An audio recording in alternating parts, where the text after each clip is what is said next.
The next several labs that we're going to do are going to involve heat transfers. These heat transfer labs are going to take place in calorimeters. The kind of calorimeters we're using are called coffee cup calorimeters, and to your eye they may look just like coffee cups, which actually is what they are. The first thing we want to do, though, is to find the heat capacity of the calorimeter. In order for me to do the labs more efficiently, I'm actually going to use two different calorimeters so I can have two experiments going at the same time. So I'll need to find the heat capacity of each of the calorimeters. The first thing I need is an empty, dry mass of each of these cups. So cup A's empty, dry mass is 4.32 grams.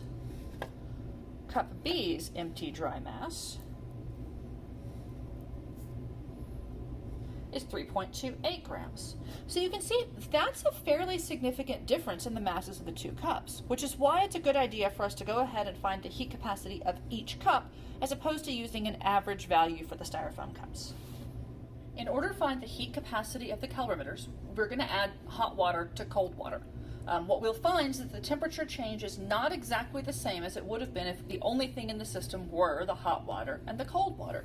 So the difference in heat there is going to have to do with the heat capacity of the calorimeter. But the first thing I need is around 100 grams of water in this cup. It does not matter exactly how much water I have, it just matters that I know how much I have. So I'm just going to pour into the cup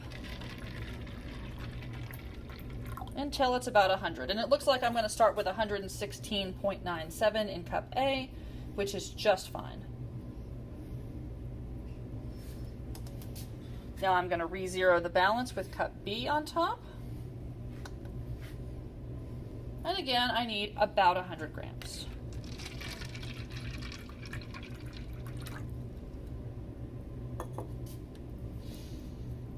$115.00 grams is right about 100 grams. All right, I need to add hot water to the cold water in my cup.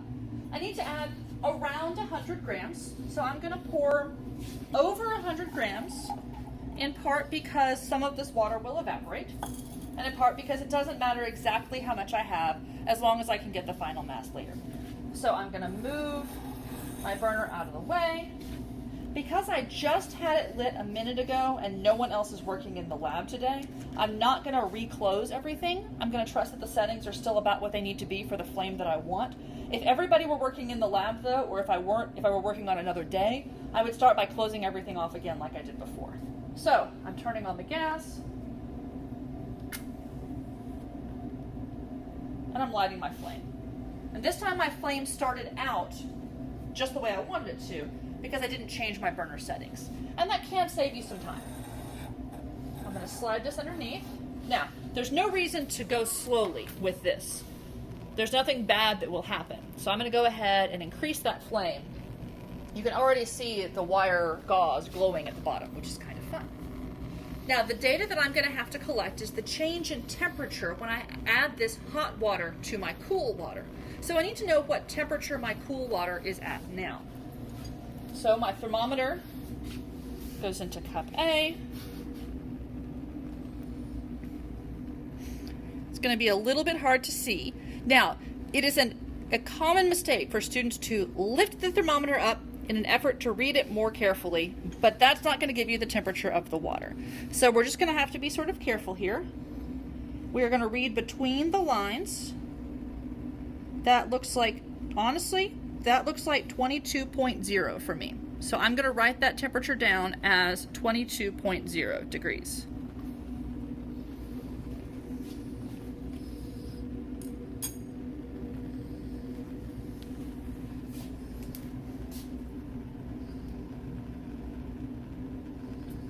All right, so we've got a real vigorous boil with my water here, which is good.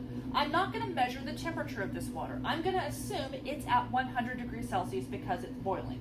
So as quickly as I can safely, I'm going to turn off the gas, pour this water into that cup, hopefully without burning myself, or setting my paper towel hot pad on fire. So here we go.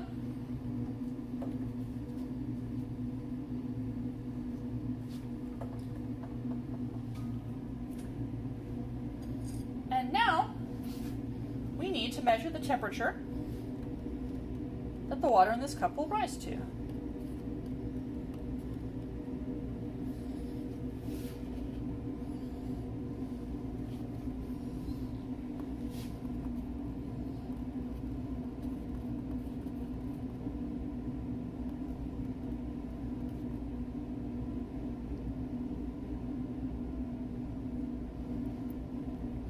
Past 51.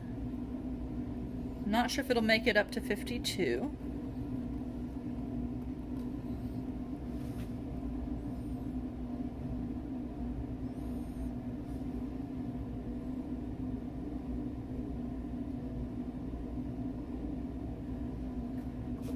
Sorry, I was looking past the 55. It was past 56. I wasn't sure if it would make it to 57. But it has. It's a little past 57. Now what the temperature in this cup will do is actually go up and then eventually come back down again as it starts to cool back to room temperature. So I'm trying to catch that maximum temperature. And I think it's going to be 56.3.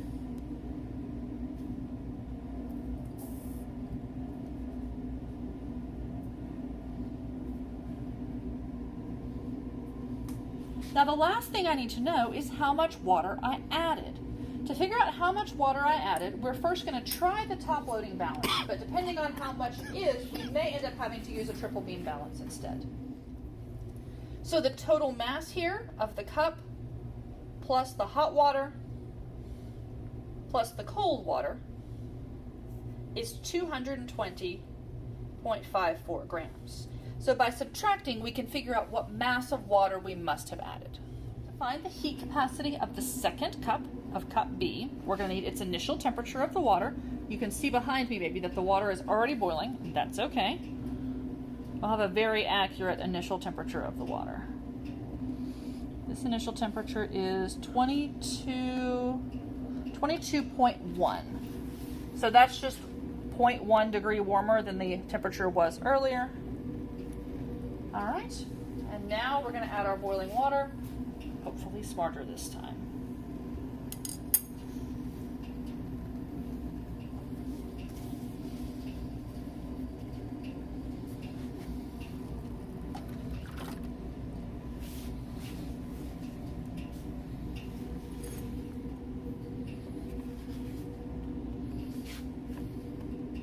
You want to be careful using a thermometer to stir.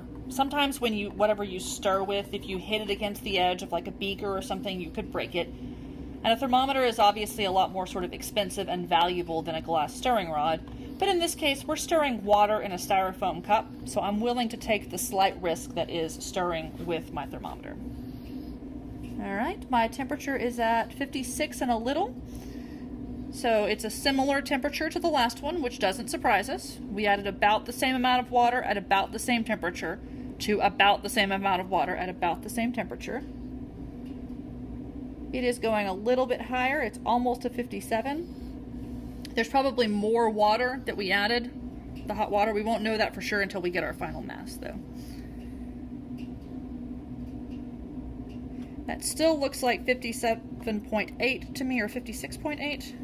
56.8. So, yeah, 56.8.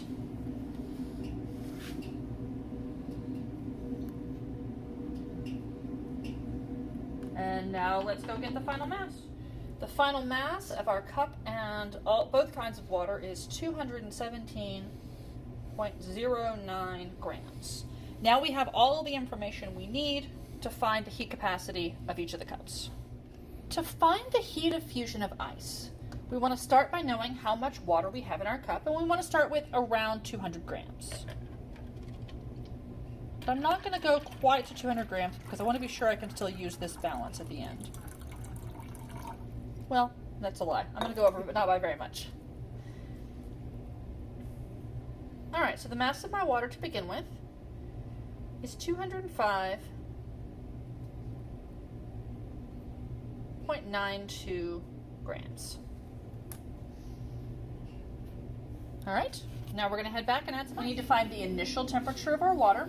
We're going to stir with our thermometer a little bit and find, to no big surprise, the temperature of our water is 22.0 degrees Celsius.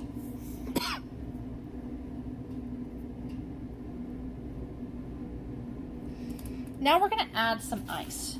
It's not important that we know exactly how much ice we're adding because we'll figure it out at the end with our final mass.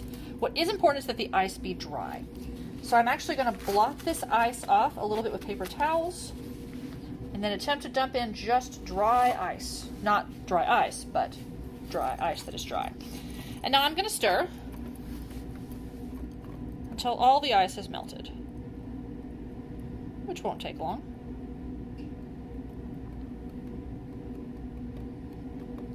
And see how my temperature has changed.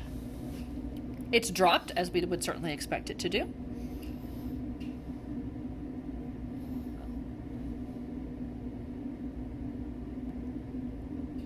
It's between 17 and 18.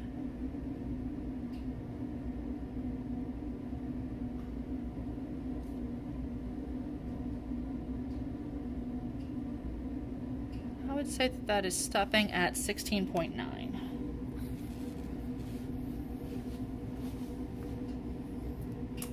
We're going to dump the water and try it again. All right, so the total mass here of the cup and the water and the ice is 222.17 grams. With that information, we can figure out how much ice we added in terms of mass. Now we're going to do basically that same experiment again. All right, again, we're going to need to start with about 200 grams of room temperature water. So I'm going to pour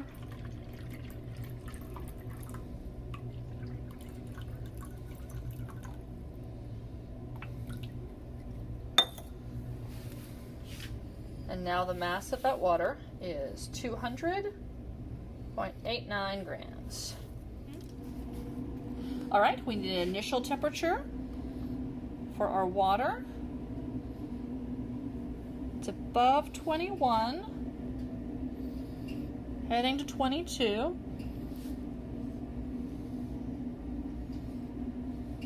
Give it just a few more seconds to come to equilibrium.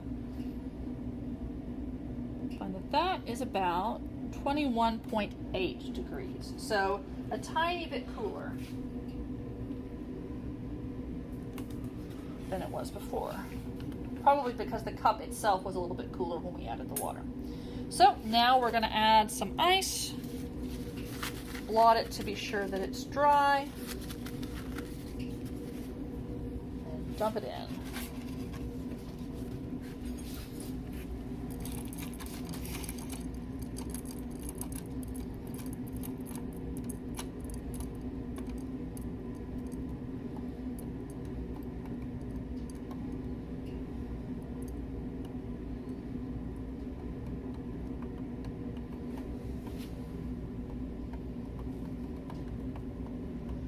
All right, let's see what our final temperature is. Looks like it's maybe just a little below 15, maybe still dropping. So we'll give that just a few more seconds.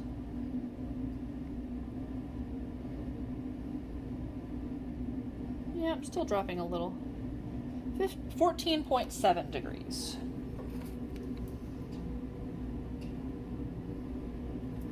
Now we'll need a final mass so that we can calculate how much ice we added. All right, our final mass. Keep in mind also that this mass has the cup included as well. And this final mass is 222.87 grams.